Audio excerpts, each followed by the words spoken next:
tapi intinya sebetulnya tidak terlalu krusial tentang siklus itu.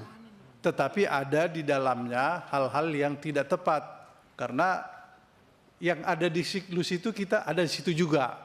Umpamanya 13 Maret disebutkan rapat bersama Kementerian Agama membahas mengenai penilaian BPK, padahal 13 Maret itu kita rapat mengenai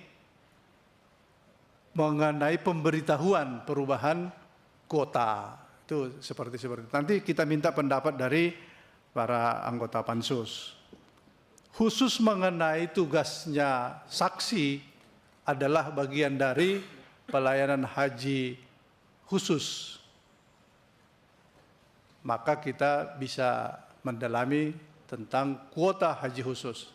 Karena itu kami persilakan Pak Jaja hari ini sebagai saksi, tidak perlu terlalu banyak menafsirkan, memberikan penjelasan, dijawab saja pertanyaan para anggota pansus. Karena itu kami persilakan, ya silakan Ki Maman dulu, sudah duluan, nanti Pak Wahid baru berikutnya di belakang. Silakan. Terima kasih Ketua dan seluruh anggota pansus, saudara saksi.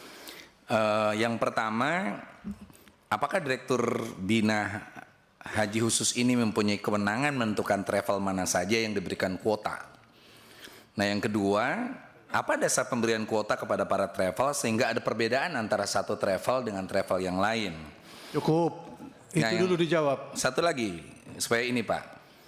Nah, saya ingin tanya, berapa sih biaya resmi untuk memperoleh visa haji khusus itu Pak? Ini penting. Ya, jadi 3 poin itu karena berurutan, jawabannya bisa langsung satu. Terima kasih. Terima kasih Pak Kiai Maman. Berkaitan dengan kewenangan pengisian kuota, Pak. Pengisian kuota itu Pak bukan oleh kita, Pak. Tetapi adalah oleh PIHK, Pak. Mengapa ada perbedaan? Karena memang di dalam Undang-Undang Pasal 64 menyatakan bahwa itu adalah berbasis PIHK, Pak, yang telah didaftar dalam Siskohat. Nah, karena itu ada di dalam kewenangan PIHK Pak untuk mengisinya, ya ke kami tentunya akan dalam pengisian itu melihat dari data secara nasional yang dimiliki oleh PIHK tersebut. Demikian Pak.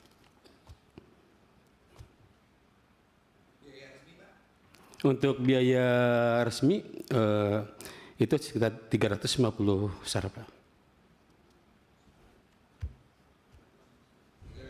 50 SAR.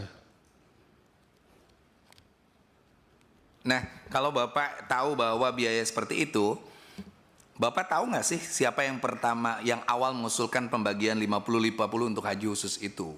Dan kenapa kami menemukan di daerah beberapa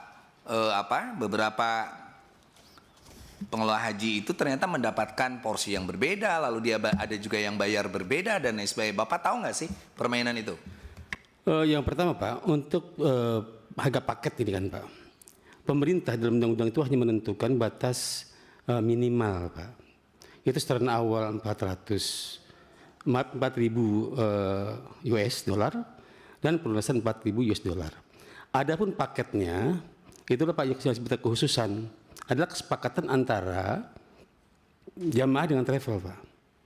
Itu. Di mana masing-masing travel sangat berbeda tergantung kesepakatan antara jamaah dengan travel itu sendiri Pak. Itu Pak. Lanjut Pak Wahid.